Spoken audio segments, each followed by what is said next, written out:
ఉన్న బంగారాన్ని విడిపించి ఆ రోజు ఆన్లైన్ రేటుకే మేము కొంటాం. Sharma gold company. నమస్కారం, నేను మీ జాహ్నవి. మనందరి జీవితాల్లో ఉన్నటువంటి దోషాలను తొలగించుకునేటటువంటి రోజులే ఈ మహాలయ పక్షాలు, పితృపక్షాలు.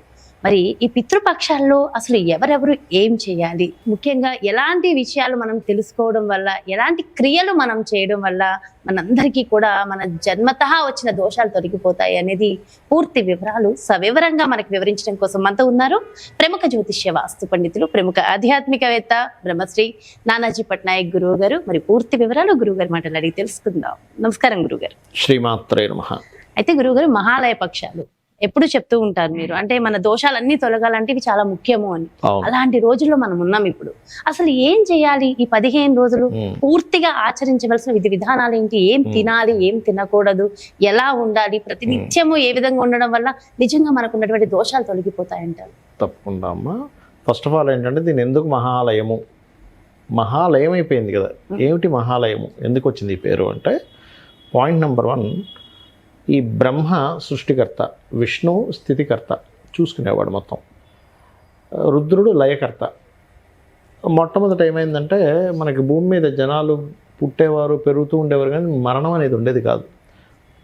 లిమిట్ ఉంటుంది మన భూమికి. ఇప్పుడు వేరే దేవలోకాలు అనుకోండి, అక్కడ ఎంతమంది పుడుతున్నా ఏమవుతున్నా సరే అది ఎంతైనా విస్తరిస్తూ ఉంటుంది. కానీ భూమికి అట్లా కదా, లిమిట్ ఉండాలి. ఇప్పుడు అయ్య బాబా ఏమిటి ఇలా జనాలు పెరిగిపోతున్నారు, మరణం లేదు అన్నప్పుడు రుద్రుడు అందరినీ చంపుకుంటూ వెళ్ళడం జరిగింది. అంటే వాళ్ళ యొక్క ఆయుష్ని తీసేయడం జరిగింది. అప్పుడు మళ్ళీ బ్రహ్మ విష్ణు వీళ్ళందరూ దేవతలు అందరూ అయ్యో అందరూ హతమారుస్తే కాదు, దీనికంటూ ఒక సిస్టమ్ పెట్టాలి. ఇంతకాలం ఆయుష్, ఒక్కొక్క యుగాన్ని బట్టి ఆయుష్ నిర్ధారణ చేసుకుంటూ, కాలం అయిపోయిన దాన్ని బట్టి వాళ్ళు చేసిన పాప పుణ్యాలను బట్టి వాళ్ళకి ఆయుధ నిర్ధారణ చేసి కాలం అనేటువంటిది వాళ్ళని తీసేయడం జరుగుతుంది అని చెప్పి ఒక నిర్ధారణ చేసుకున్నారు. అయితే మరి ఈ మహాలయం అది ఎన్ని రోజులు జరిగింది? ఈ 15 రోజులు జరిగింది. ఆ రుద్రుడు చేసినటువంటిది ఈ 15 రోజులు చేశాడు. ఆ సంవత్సరంలో ఈ 15 రోజులు, ఈ సంవత్సరం భాద్రపద మాసంలో ఈ 15 రోజులే ఆ విషయం జరిగింది అనమాట. అందుకని మహాలయ పక్షములు అంటారు వీటిని. ఓకే. అయితే ఇక్కడ అప్పుడు ఈ పితృదేవతలందరూ కూడా ఇప్పుడు ఏం చేయాలి అన్నప్పుడు ఈ పితృతర్పణాలు వదలడము ఇవన్నీ చెప్తూ వచ్చారు. అందులో ఈ 15 రోజులు కనుక స్టూడెంట్స్ ఉంటారు, ఒకవేళ ఉపనయనం అయినట్లయితే వాళ్ళకి పూర్వజన్మల్లో ఏదైనా విద్యా సంబంధించినటువంటి పాపకర్మలు ఏదైనా చేస్తే ఈ జన్మలో సరిగా విద్య అవ్వదు. ఈ మహాలయ పక్షాల్లో స్టూడెంట్స్ కనుక ముఖ్యంగా గాయత్రీ జపం కనుక చేసినట్లయితే పూర్వజన్మ పాపము తొలగి వాళ్ళకి విద్యా సంబంధించినటువంటి ఆటంకాలు కలగకుండా ముందుకు వెళ్తుందని చెప్తారు శాస్త్రంలో. అంటే గాయత్రి ఉపదేశం తీసుకున్న వాళ్ళు చేయొచ్చు, లేదా అమ్మవారికి సంబంధించిన మంత్రమైనా చేసుకోవచ్చు. అదేవిధంగా మరొక విషయం ఏంటంటే, ఇప్పుడు చూడండి, మనకి ఏదైనా వివాహ దోషం ఉంది లేదా సంతాన దోషం ఉంది, వీటికి మీరు నార్మల్గా అయితే ఆ దోషాలు పోవాలి అంటే ఎన్నో పూజాది పునస్కారాలు ఎన్నో చేస్తే మనం తొందరగా పోదు. కానీ పితృదేవతలకు తర్పణాలు వదలడం కనుక చేసినట్లయితే ఆ దోషం ఇట్టే తగ్గిపోతుంది. అయితే ఈ మహాలయ పక్షంలో అసలు ఏ సమయంలో చేయాలనేటువంటి చాలామందికి సందేహం. చాలా ముఖ్యం. మధ్యాహ్న సమయం 11:45 నుంచి 12:45 మధ్యలో చేయాలి తర్పణాలు వదలడం.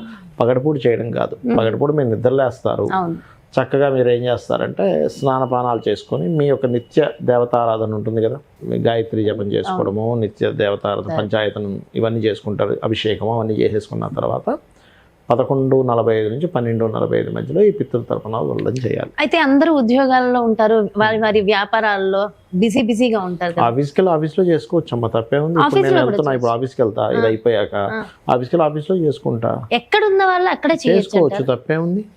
మీరు వదిలేది తర్పణాలు వాళ్ళకి కదా. ఇంకొకటి ఏంటంటే, అంటే పాటించగలిగితే వాళ్ళకి శక్తి కనుక ఉన్నట్లయితే మధ్యాహ్నం తర్పణ వదిలిన తర్వాతే భోజనం చేయాలి. 15 రోజులు ఉదయం పూట తినకూడదు అని శాస్త్రం చెప్తుంది. అప్పటి వరకు ఉపవాసం ఉండాలి. లేదు ఉండలేము అని అనుకున్న వారు పాలు తీసుకోవచ్చు. వండిన పదార్థం మాత్రం తినొద్దు అని చెప్పి స్ట్రిక్ట్గా చెప్తుంది శాస్త్రం. లేదు నేను ఉండలేని, షుగర్ ఉంది, బీపీలు ఉన్నాయి, నాకు శరీర సైకిల్, అలాంటి వాళ్ళకి ఎగ్జంప్షన్, దానికి ఏం పెద్ద ఇబ్బంది కాదు. ఓకే. ఇది రకరకాలుగా ఉంటుంది. అట్లాగా ఈ 15 రోజులు తర్పణాలు వదలడము ఒక ఎత్తు. ఇప్పుడు పిండ ప్రధానాలు చేస్తూ ఉంటారు, ఏది సంవత్సరీకాలవి, మనకి ఆబ్దికాలవి చేస్తూ ఉంటారు. వాళ్ళు పాటించేటువంటి విధానంలో ఇప్పుడు చూడండి, మధ్యాహ్నం పూట చేస్తారు. చాలామంది ఏం చేస్తారంటే పొద్దున్నప్పుడు ఉండలేకపోతున్నాం అన్నప్పుడు పాలు తాగొచ్చు అని చెప్తుంది, కానీ మజ్జిగ ఎట్టి పరిస్థితుల్లో తాగొద్దని చెప్తుంది శాస్త్రం. మజ్జిగ తాగితే మజ్జిగ ఏంటంటే అది కొంతవరకు సురాపానంతో సమానంగా చెప్తూ ఉంటారు. మజ్జిగని అయ్యో ఖచ్చితంగా తాగుతూ ఉంటారు కదా. అది వేరు, మజ్జిగ నార్మల్ టైంలో తాగడం లేదు, కానీ పితృదేవత సంబంధించినవి చేసేటప్పుడు ఉదయం పూట మజ్జిగ తాగకూడదు. అయ్యో ప్లీజ్ నోట్ చేసుకోండి, చాలా ఇంపార్టెంట్. తెలుసో తెలియక డైట్ అని అది అని అందరూ తాగుతూ ఉంటారు, చాలా ఇంపార్టెంట్. పితృదేవత సంబంధించిన కార్యక్రమాలు చేసే పొద్దున పూట, నార్మల్ టైంలో కాదు. ఇక్కడ అసలు పితృదేవతలు ఎక్కడుంటారు అనేటువంటిది శాస్త్రంలో మనకి గరుడ పురాణంలో చెప్పింది. ఎక్కడ అంటే నైరుతి భాగంలో సంయమనీపురము అని ఉంటుంది, అక్కడ ఉంటారట పితృదేవతలు. నైరుతి భాగంలో మనకి గోత్రనామాలు చెప్పుకొని తర్పణాలు వదిలేటప్పుడు పర్టికులర్గా ఏంటంటే ఇలా అయితే దేవతా తర్పణ వదులుతాం, అలా కాకుండా దర్భలు పట్టుకొని ఇలా పెడతారు, అంటే ఇక్కడ దర్భలు పెట్టి ఇలా పట్టుకుంటారు. అదేవిధంగా మీరు ఎప్పుడైనా సరే గుర్తుపెట్టుకోండి, పితృతర్పణాలు వదిలేటప్పుడు చేతికి బంగారం ఉండకూడదు. అదే దేవత తర్పణం అయితే ఖచ్చితంగా ఉండాలి. అసలు చేతికి బంగారం కానీ మెడలో రుద్రాక్ష మాల కానీ ఏమీ ఉండకూడదు, తీసేసేయాలి. తర్పణం వదిలేటప్పుడు కూడా అపసవ్యంగా జంధ్యం వేసుకుంటారు. ఒకవేళ ఉపనయనం లేదు వాళ్ళకి, అంటే వాళ్ళకి యజ్ఞోపవీత ధారణ లేదు అనుకునేటువంటి వారు ఒక క్లాత్ తీసుకొని కట్టుకుంటారు, దాన్ని ఒక తెల్లటి వస్త్రం లాంటివి తీసుకొని దాన్ని ముడేసుకుంటారు. దాన్నే ఉపనయనం మన యజ్ఞోపవీతంగా భావిస్తారు ఉపనయనం లేనటువంటి వారు. అలా చేయాలి. ఇవన్నీ చాలా ఇంపార్టెంట్ విషయాలు ఇవన్నీ కూడా. అదేవిధంగా ఇలా వదలాలి, అంటే ఇక్కడ నుంచి పితృదేవతలకి ఇలా వదులుతారు, నల్ల నువ్వులు తీసుకొని ఇట్లా వదలడం జరుగుతుంది. స్త్రీలు కూడా చేయవచ్చు అంటారా, కేవలం పురుషులు మాత్రమే చేయాలి? ఇక్కడ కొన్ని నియమాలు ఉన్నాయి. ఎలా అంటే ఇప్పుడు తండ్రి బ్రతికున్నాడు అనుకోండి, తండ్రి కనుక బ్రతికుంటే పిల్లలు చేయకూడదు తర్పణాలు. తండ్రి బ్రతుకున్నటువంటి వారు బియ్యముని తులసి మొక్కలో వదలాలి. తండ్రి చనిపోయారు, తండ్రులు చనిపోయారు, వాళ్ళ గురించి వీళ్ళు కావాలంటే అప్పుడు నువ్వులతో తర్పణాలు వదలొచ్చు.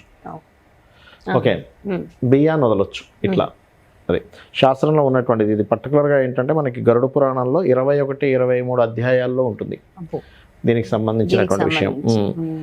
అలాగే ఈ పితృపక్షాల్లో ప్రత్యేకంగా నవగ్రహ ఆరాధన చేశారంటే కనుక సకల గ్రహాలు మీకు యోగిస్తాయని చెప్తుంది శాస్త్రం. నవగ్రహ ఆరాధన చాలా మంచిది చెప్పింది ఈ పితృపక్షాల్లో.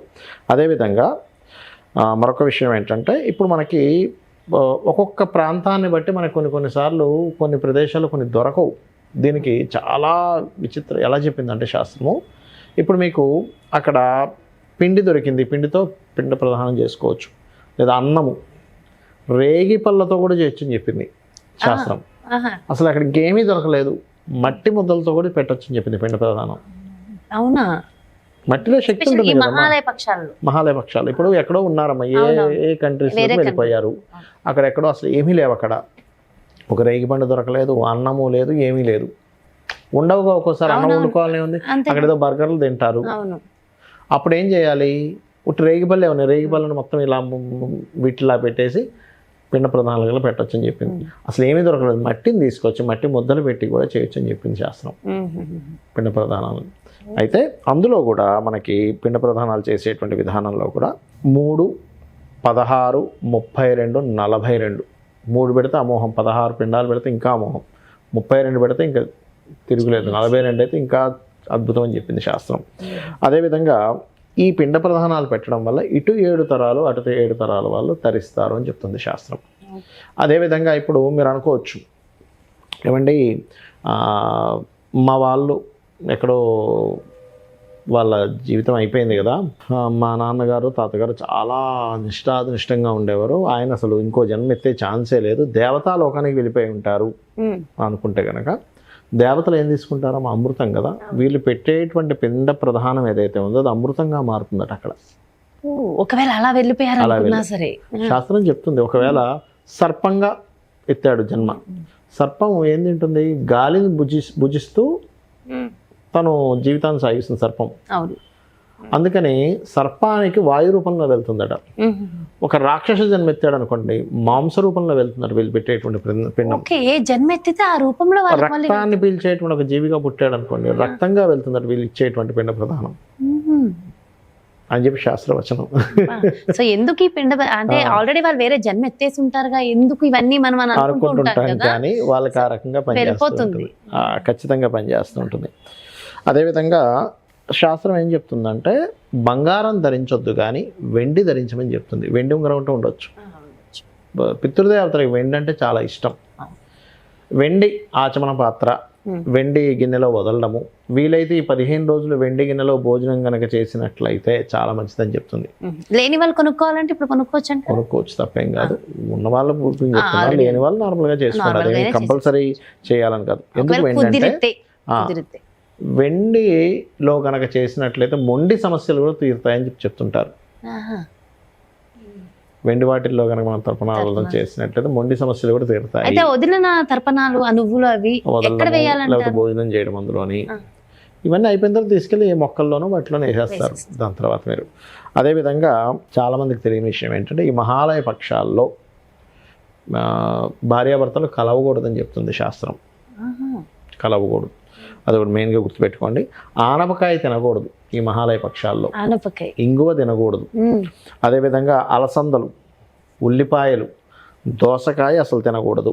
అయ్యో, కార్తీక మాసంలో చేసిన నియమనిష్టలన్నీ ఉన్నాయి ఇక్కడ దాదాపుగా, అవి ఖచ్చితంగా పనిచేస్తాయి. ఇవి ఎవరైతే పాటిస్తారో 100% వాళ్ళకి ఉన్నటువంటి ఇబ్బందులు ఇవి పాటించడం ద్వారా ఖచ్చితంగా క్లియర్ అవుతుంది. అయితే మాంసాహారం తినకూడదని లేదేంటి గురువు గారు? అంటే సాధారణంగా అందరికీ యాక్చువల్గా ఒకప్పుడు మాంసాహారం పితృదేవతలకు పెట్టేవారు. ఇప్పుడు ఇది కలియుగం కాబట్టి కలి నిషిద్ధం ఈ కాలంలో పెట్టేవారు కాదు, కానీ ఒకప్పుడు కొన్ని వేరే యుగాల్లోని ఖచ్చితంగా మాంసాన్ని కూడా పెట్టేవారు. మాంసాన్ని పెట్టేటువంటి యోగం ఉంది. అందుకే ఇప్పుడు మాంసానికి ప్రత్యామ్నాయంగా మినుములతో చేసినటువంటి గారెలు పెడతారు. మినుములు ఈజ్ ఈక్వల్ టు మాంసమే, మాంసంతో పెట్టినట్టే మినుములతో పెడతాయి. ఎందుకంటే ఇది ఈ కలికాలం ఎలాంటిదంటే ఎక్కువ కనుక వీళ్ళకి అలవాటైపోతే ఒక తామస ప్రవృత్తి పెరిగిపోతుంది మాంసం తింటే. అంటే ఇంకా ఘోరంగా తయారవుతారేమో, ఇంకా ఒక రకమైనటువంటి దీంట్లోకి వెళ్ళిపోతారేమో మెంటల్గా. అంటే ఒక్కొక్కసారి వాళ్ళందరూ వెళ్ళాలన్న రూల్ లేదు. మాంసాహారం తింటూ ఎంతో సాత్వికంగా ఉండే వాళ్ళని నేను చూసా, శాకాహారం తింటూ కూడా క్రూరంగా ఉండే వాళ్ళని చూసారు. దానికి ఎందుకు కారణం అంటే వాళ్ళ జన్మజాతకంలో ఉన్నటువంటి లగ్నానికి ఉండేటువంటి కాంబినేషన్స్ అనమాట అవన్నీ. అదేవిధంగా ఇంకోటి ఏంటంటే ఎప్పుడు కూడా మనము పితృతర్పణాలు ఇవి చేసేటప్పుడు సోదరి యొక్క కొడుకుని పక్కన పెట్టుకోమని చెప్తుంది శాస్త్రం. మేనల్లుని పక్కన పెట్టుకోవాలి. అదేవిధంగా లేదా కూతురు యొక్క కొడుకుని కూడా పక్కన పెట్టుకుంటే చాలా మంచిదని చెప్తుంది. మనవడు లేదా మేనల్లుడు వీలుంటే రోజుకి ఒక్కరికైనా లేదా ముగ్గురికైనా ఈ 15 రోజులు దానం ఇవ్వమని చెప్తుంది. స్వయం పాకము. ఆ స్వయం పాకం మీకు తెలుసుగా 2 రకాల కూరగాయలు, పప్పు, ఉప్పు ఇవన్నీ ఇవ్వాలి. అదేవిధంగా పర్టికులర్గా ఇవ్వాల్సినటువంటి పదార్థాలు ఏమిటంటే ఉప్పు ఖచ్చితంగా దానం ఇవ్వాలి. ఉప్పు, అదేవిధంగా పప్పు, ఇనుము, బియ్యము, పత్తి దానంగా ఇవ్వాలట. అదేవిధంగా ఈ దేవతలకు సంబంధించినటువంటి చేసేటువంటి వాటిల్లో ఎక్కువగా కందులతో చేసినటువంటిది, గోధుమలతో చేసినటువంటిది, పెసలతో చేసినటువంటిది, ఆవ పొడి వేసినటువంటి, ఇప్పుడు అరటికాయ కూర చేస్తారు, అరటికాయ కూరలో నల్లావాల పొడి వేసి కనుక చేసి పితృదేవతలు చాలా ప్రీతిట.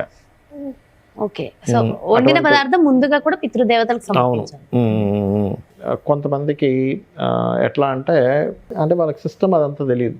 కనీసం నువ్వులు, దర్భలు తీసుకొని జమ్మి చెట్టు, రావి చెట్టు, మర్రి చెట్టు మొదల్లో వదిలినా కూడా దీనికి పితృదేవతలకు చెందడం జరుగుతుంటుంది. అదొకటి. అండ్ అదేవిధంగా తర్పణాలు ప్రత్యేకంగా 14 కానీ 32 కానీ 48 తర్పణాలు వదిలితే చాలా శ్రేష్టం శాస్త్రపరంగా. పితృదేవతలకి ఆవు నెయ్యి కంటే కూడా గేదె నెయ్యి దానంగా ఇవ్వమని చెప్తుంటారు పితృదేవత సంబంధించిన విషయంలో. ఇది మనకి గరుడ పురాణంలో ఉంది. అదేవిధంగా ఎవరైతే చూడండి, కొంతమందికి కొడుకులు ఉంటారు, కూతుర్లే ఉంటారు, ఇంకా వాళ్ళ తరపున ఎవరు ఉండరు, అతనికి వాళ్ళ తండ్రి గారికి అన్నదమ్ములు కానీ ఎవరు ఉండరు. అలాంటప్పుడు ఈ కూతుర్లు ఏం చేయాలంటే ఒక కర్తని పెట్టుకొని అతను వచ్చినటువంటి వ్యక్తి కూడా ఎవరైతే చేస్తారో అతనికి తల్లిదండ్రులు ఉండకూడదు, అలాంటి వ్యక్తితో చేయించాలి. ఇక సహజంగా ఏంటంటే రుచి ప్రజాపతి చెప్పినటువంటిది పితృదేవతల మీద ఉంటుంది, అది వింటే చాలా మంచిది. ఈ పితృదేవతల కార్యక్రమం అయిపోయిన తర్వాత సాయంత్రం సమయంలో కానీ అయిపోయిన తర్వాత అయినా సరే ఉదయం ఎట్లాగో చేసుకుంటాం. శివుణ్ణి, అమ్మవారిని నారాయణి యొక్క స్మరణ కూడా చాలా మంచిదని చెప్తుంది ఈ మహాలయ పక్షాల్లో. అది అలాగే 15 రోజులు ఖచ్చితంగా చేయాలంటారా, లేదంటే వారు గతించిన తిథి ఒకటి ఉంటుంది కదా, ఆ ఒక్క రోజు చేసినా పర్వాలేదు అంటారు? గతించిన తిథి 15 రోజుల్లో రావాలని రూల్ ఏముంది? అంటే తిథి అంటే పాద్యమి నుంచి మనకి అలా కాదు, 15 రోజులు ఎప్పుడైనా చేయొచ్చు. ఆ గతించిన తిథి రోజు చేసేది ఆబ్దికం చేస్తాం, దట్ ఈస్ డిఫరెంట్. అదొకటి గుర్తుపెట్టుకోండి. అండ్ అలాగే ఇక్కడ చాలామందికి ఏంటంటే ఈ మధ్యలో ఏవైనా చూడండి, ఒక్కొక్కసారి మాతా సంవత్సరం, మృతా సంవత్సరం ఇట్లాంటి వస్తువులు ఆటంకాలు, చిన్న చిన్న ఆటంకాలు వస్తాయి. అవి వచ్చినప్పుడు అది వదిలేసి తర్వాత చేసుకోవచ్చు. 15 రోజులు ఉంది కదా, అట్లా అవునవును 11 రోజులే ఉంటుంది ఆ సంవత్సరం ఏదో ఉన్నా కూడా తర్వాత ఎప్పుడైనా చేసుకోవచ్చు. అలాగే మా హస్బెండ్ అడిగిన ఒక చిన్న ప్రశ్న కూడా ఉంది గురువు గారు. ఇప్పుడు ఎందుకు అడుగుతున్నానంటే అందరికీ కూడా ఉండొచ్చు, చాలా మందికి ఇదే సందేహం ఉండొచ్చు. ఏంటంటే ఒక 6 నెలలు అయింది మా మావయ్య గారు గతించి, మా హస్బెండ్ చిన్న కొడుకు, మరి ఆయన కూడా చెయ్యాలా అండ్ ప్రతిరోజు చెయ్యాలా, ఒక్క రోజే చెయ్యాలా, ఒకవేళ ఇలా చేయాలంటే ఏం నియమ నిష్టలు ఉండాలి అని చెప్పేసి అడుగుతున్నారు. ఇంకా సంవత్సరికం వెళ్ళలేదు కదా, మరి చెయ్యాలా వద్దా? ఖచ్చితంగా చేయాలి, చేస్తే మంచిది. రెండవది ఏంటంటే ఇప్పుడు ఇంకొంతమందికి ఇంకో సందేహం ఉంది, ఏంటంటే పెద్దవాళ్ళే చేయాలి, చిన్నవాళ్ళు చేయొచ్చా చేయకూడదు? ఫస్ట్ పెద్దవాళ్ళే చేయాలి.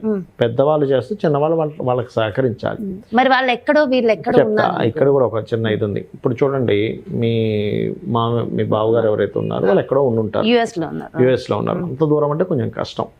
ఇక్కడ స్మరించుకోవాలి. సహజంగా ఊర్లో ఇక్కడ దగ్గరలో ఉన్నారనుకోండి, ఇండియాలో ఎక్కడో ఉన్నారనుకోండి, వెళ్తారు చూసారు ఒక్కోసారి. ఆ రోజు ఉంది కదా కార్యక్రమం అని వెళ్తారు. వెళ్ళి చాలా మంది చేసే మిస్టేక్ ఏంటంటే అదే సాయంత్రం తిరుగు బస్సు ఎక్కుతారు, అసలు రాకూడదు, నెక్స్ట్ డే రావాలి. ఒకవేళ వెళ్ళి అక్కడ చేస్తే ఆ రోజు నిద్ర చేయాలి, నిద్ర చేసి తర్వాత రోజు రావాలి. చాలా ఇంపార్టెంట్ టాపిక్, చాలా ఇంపార్టెంట్ విషయం ఇది. అలాగే మరొకటి ఏంటంటే పెద్దవాళ్ళకు కుదరలేదు, ఏదో అనారోగ్యంతోనో సంథింగ్ ప్రాబ్లం అయింది వాళ్ళకి ఇంకేదో ప్రాబ్లం వచ్చింది, అప్పుడు తర్వాత వాళ్ళు చేసుకోవచ్చు, తప్పలేదు. ఒకవేళ ముగ్గురు ఉన్నారు అనుకోండి, తర్వాత చేయొచ్చు, తప్పేం కాదు. లేకపోతే ఇంకా చిన్న వాళ్ళు ఎవరైనా ఇంకా చిన్న పెద్ద లేదు, ప్రతి ఒక్కళ్ళు ఈ తర్పణాలు అనేది ఇచ్చుకోవడం చాలా మంచిది. నిజంగా ఎంత మంచి ఇన్ఫర్మేషన్ అంటే ఈ వీడియో చూస్తే మనకి ఉన్న ప్రతి డౌట్ అలా క్లియర్ అయిపోతుంది. ఇంకొక చిన్న సందేహం గురువు గారు, మామూలుగా మనము బొట్టు పెట్టుకుని పూజ చేస్తాం దేనికైనా సరే, మరి ఇలాంటప్పుడు బొట్టు పెట్టుకోనా? బొట్టు పెట్టుకోరు వీటికి, యాక్చువల్గా తర్వాత పెడతారు అయిపోయాక. ఎందుకంటే అపసవ్యం చేసుకుంటూ యజ్ఞోపవీతం అపసవ్యం చేసి చేస్తారు. నేను కొంతమందిని చూసా లాస్ట్ ఇయర్ మన వీడియోలు చూసి, ఇలా కొంతమంది ఇన్స్పైర్ చేసిన వాళ్ళు మామూలుగా ఇంట్లోనే జస్ట్ అంటే పూర్తి ఇన్ఫర్మేషన్ తెలియకపోయినా చెప్పి వినబట్టి నువ్వులు నీళ్లు ఇలా తర్పణం ఇచ్చేయడం నేను చూసాను. కానీ చాలా డీటెయిల్డ్ ఇన్ఫర్మేషన్ అన్నమాట. దీంతో ఇంకొంచెం అవేర్నెస్ వస్తుంది, ఏ విధంగా మన వస్త్రధారణ ఉండాలి, ఎలా చేయాలి, ఏం చేయాలి, ఇంకా పంచె ఖచ్చితంగా కట్టుకోవాలి. ఇంకోటి ఏంటంటే ఇందాక మీరు అడిగారు కదా బొట్టు పెట్టుకునే విషయంలో, మనకి ఆబ్దికాలు వస్తుంటాయి కదా ప్రతి సంవత్సరం చేసేటువంటిది. ఆ సమయంలో ఆ రోజు ఉదయం పూట బయట ముగ్గు వెయ్యరు. ఆ కార్యక్రమం అయిపోయేదాకా వెయ్యరు అనమాట. వేస్తే ఏంటంటే దేవతా పూజ జరుగుతుందని పితృదేవతలు వెళ్ళిపోతారు బయట ముగ్గు ఉంటే. మీకు ఇంకో సంగతి తెలుసో తెలీదు, ఇంటి యజమాని బయటికి వెళ్లే ముందు ముగ్గు లేకుండా వెళ్ళకూడదు. ఖచ్చితంగా ముగ్గు వేస్తారు. పొద్దునే బయలుదేరుతున్నాడు యజమాని, పొద్దునే 7 గంటలకు వెళ్ళాలి, ఖచ్చితంగా బయట ముగ్గు వేసేస్తారు ఆ టైం కల్లా. అందుకే స్త్రీలు పొద్దున్నే లేచి ఊడ్చేసి చక్కగా ముగ్గు వేయాలి, ఎందుకంటే ఉదయం బయలుదేరుతున్నాడు, ముగ్గు లేకుండా వెళ్ళకూడదు. అది చాలా ఇదైనటువంటి విషయం. నిజంగా ఈ సందర్భంగా చాలా గొప్ప గొప్ప విషయాలు తెలియజేశారు. చాలా ముఖ్యమైన ఇన్ఫర్మేషన్ గురువు గారు. ఎందుకంటే ప్రతి ఇన్ఫర్మేషన్ ఈ 15 రోజులు మనం ఆచరిస్తే మన జీవితంలో మనం ఎంతో సఫర్ అవుతున్నాయి అన్ని కూడా పక్కన వెళ్ళిపోతే. లాస్ట్ ఇయర్ చేసి బాగున్న వాళ్ళని నేను చూసాను, ఎందుకంటే చాలా మంది ఉన్నారు, చాలా హ్యాపీగా. ఇక్కడ మనకి చూడండి, ఇప్పుడు పిండ ప్రధానాలు ఉంటాయి. ఈ పిండాలు తీసుకెళ్లి నీళ్ళలో కలపడమో గోవుకు పెట్టడమో చేయాలి సాధారణంగా. ఇప్పుడు నీళ్లు దొరకలేదు, గోవుకు తినిపించవచ్చు. గోవు దొరకలేదు, పక్షులకు వేయచ్చు.